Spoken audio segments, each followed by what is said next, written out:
உலகத்தில் இருக்கக்கூடிய ஒவ்வொரு மனிதனும் தனித்தனி தன்மையுடையவன். ஒவ்வொருத்தருக்கும் ஒவ்வொரு திறமைகள் இருக்கும். ஒவ்வொருத்தருக்கும் ஒவ்வொரு சிந்தனை ஆற்றல் இருக்கும். ஒவ்வொருத்தருக்கும் ஒரு செயலாற்றல் இருக்கும். ஒவ்வொருத்தருடைய மனநிலை ஒருத்தரோட ஒத்துப்போகாது. இதுதான் உலக நடைமுறை. ஒருத்தர் என்ன பண்றாரு அப்படின்னு சொன்னா, என்ன மாரியே இவரும் இருக்கணும்னு நினைக்கிறாரு அப்படிங்கும்போது சாத்தியமே இல்ல. இப்படி ஒருத்தர் இருக்கிறாரு அப்படின்னா, அது பொய்யா இருக்கிறாருன்னு தான் சொல்லணும். அந்த பொய் என்ன பண்ணும்னு சொன்னா வந்துட்டு, பொய்யா நடிக்கிறது. ஒருத்தருக்கு புடிச்ச மாரி நம்ம இருக்கிறோம், புடிச்ச மாரி நடந்துக்கிறோம் அப்படிங்கிறது ஒரு பொய் தான். அந்த பொய்யின் காரணமா என்னான்னு சொன்னா, அந்த அந்த தற்போதைய சூழ்நிலையில, அந்த நிலையில நம்ம என்ன பண்றோம்னா, தப்பிச்சுக்கிறோமே தவிர, நிரந்தரமா என்ன ஆகுறோம்னு சொன்னா, நம்ம சஃபர் ஆகுறோம். இப்ப எடுத்துக்காட்டுக்கு ஒரு முதலாளி இருக்காரு, ஒரு தொழிலாளி இருக்காருன்னு சொன்னா, முதலாளிக்கு பிடிச்ச மாரி தொழிலாளி நடந்துக்கிறாரு, நடிக்கிறாரு. நடிப்பு என்ன பண்ணும்னு சொன்னா, அந்த தற்காலிக தீர்வு தருமே தவிர, நிரந்தர தீர்வாக அமையாது. அவருடைய நோய்களுக்கு அது காரணமா அமைஞ்சிரும். அதேபோல ஒரு கணவன், மனைவி இருக்காங்க. பொய்யா நடந்துக்கிறாங்க. அதாவது வந்துட்டு உள்ள ஒண்ணு வச்சு, புறம் ஒண்ணு நடந்துக்கிறாங்க அப்படிங்கும்போது என்ன ஆகும்னா, அப்போதைக்கு அந்த ரிலேஷன்ஷிப் நல்லா போகுமே தவிர, அது நிரந்தரமா அது கரெக்ட்டா இருக்காது. அப்படியே அந்த நிரந்தரமா அவங்க அப்படியே மேக்கப் பண்ணிட்டே இருந்தாலுமே, அவங்களுக்கு நோய் வரக்கு அது ஒரு காரணமா அமைஞ்சிரும். இப்ப நண்பர்கள் இருக்காங்க. யாரா இருந்தாலும் அந்த பொய் அப்படிங்கிறது என்ன பண்ணும்? நோய்கள ஏற்படுத்தும். தற்காலம் நம்ம என்ன வியூகம் யோசிக்கிறோம் அப்படின்னு சொன்னா, நான் வந்துட்டு என்ன பண்றேன், ஒருத்தவங்களுக்கு புடிச்ச மாரி நான் நடந்துக்கிறேன் அப்படிங்கும்போது, அந்த நேரத்தில என்னுடைய பிரச்சனை சரியாயிருது நெனச்சுக்கிறோம். ஆனா என்னன்னா, அந்த பொய்யா நடந்துக்கிறதன் காரணமா நம்முடைய உணர்வுகள அங்க மங்கடிக்கிறோம். ஒவ்வொருத்தருக்கும் இறை அறிவிப்பு அப்படின்னு இருக்கும். அந்த இறை அப்படிங்கிறது என்னன்னு சொன்னா, ஒவ்வொருத்தவங்க அறிவுறுத்திட்டே இருக்கும். இதுதான், இதான், இதான், இதான் அப்படின்ட்டு. நம்ம என்ன அதுக்கு மாற்றமா செயல்படுவோம். அதுக்கு மாற்றமா செயல்படுறதுனால இறை நிராகரிப்பு நோயாக மாறுது. அப்ப ஒரு மனிதனுக்கு நோய் உடம்புல இருக்கு. அந்த நோய் என்ன பண்றதுன்னு சொன்னா, நம்ம உண்மைக்கு புறம்பா நடக்கும்போது நோய் இன்னும் அதிகமாயிருது. பொய் சொல்றதுனால. பொய் சொல்றது அப்படிங்கிறது பொய் சொல்றது மட்டுமல்ல, பொய்யா நடந்துக்கிறது. உண்மையா நடந்துக்காம என்ன பண்ணணும்னு சொன்னா, பொய்யா நடந்துக்கிறோம். நம்ம என்ன சொன்னோம், உண்மையா இருந்தா இந்த காலத்துல பொழைக்க முடியாதுன்னு சொல்லுவாங்க.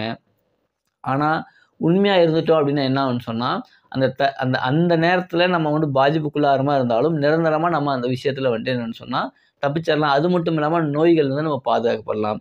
இப்போ ஒவ்வொரு நோயாளியும் பார்த்தோம்னு சொன்னா, இந்த இறை நிராகரிப்பு அப்டிங்கிறது இருக்கும். என்ன பண்ணுவாங்கன்னா, மத்தவங்களுக்கு புடிச்ச மாரி வாழ்வாங்க. அதேபோல என்னன்னா, அந்த இயற்கைக்கு மறந்து வெளிய நடிச்சுட்டே இருப்பாங்க. அந்த என்னன்னு சொன்னா, அந்த வெறுப்புகள் அப்டிங்கிறத வந்துட்டு உள்ள இருக்கும். ஆனா வெளிய பார்த்தா அப்படி காமிச்சுக்காம என்னது பொய்யா இருப்பதனால உங்க நோய்கள் அதிகமாயிட்டு இருக்கு. நிச்சயமா அவருடைய உள்ளங்களில் தான் நோய் இருக்கு. அவள் பொய் பொய் சொல்ற காரணம் என்ன ஆகும்ன்னு சொன்னா, அவங்களுக்கு இன்னும் அதிகமாயிருது. இன்னும் இந்த மாரி பொய் சொன்னா இன்னும் அவங்களுக்கு வேதனை இருக்கு. இப்போ ஒரு மனிதர் இருக்காரு, நம்ம வெளிப்படையா வந்துட்டு உண்மைய சொல்லி பேசுறோம் அப்படிங்கும்போது, அவருடைய அந்த நிலை வந்து அதோட முடிஞ்சு போயிருது. நம்ம பொய் சொல்லி என்ன பண்றோம்ன்னு சொன்னா, அவங்கள ரொம்ப ஏமாத்தும்போது என்ன ஆகும்னா, அவங்களுக்கு இன்னும் வந்துட்டு என்னன்னு சொன்னா, அவங்கள நம்ம இன்னும் இன்னும் இன்னும் நம்ம கஷ்டம் ஏற்படுத்துறோம், பாரத்த ஏற்படுத்துறோம்.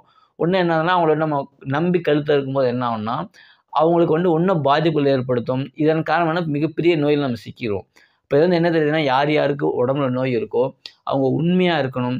அந்த இறை அறிவிப்பை ஏற்றுக்கணும். அது இல்லாம பொய்யா நடிச்சு, நடிப்பும் வாழ்ந்தோம்னு சொன்னா நோய்கள் இன்னும் அதிகமாகும். நடிப்பு அப்படிங்கிறது தற்காலிக தருமே தவிர, பொய் அப்படிங்கிறது தற்காலிக தீர்வு தரும். நிரந்தரமான தீர்வு தராது. அதே சமயம் அப்படி உங்களுக்கு ஒரு நிரந்தர தீர்வா அதில கிடைக்குது அப்படின்னு நீங்க நினைச்சீங்கனாலும், நீங்க அதனுடைய பக்க விளைவா நோய்கள சம்பாதிச்சே ஆகணும். ஏன் அப்படின்னா, ஒவ்வொருத்தருக்கும் ஒரு உள்ளுணர்வு இருக்கு.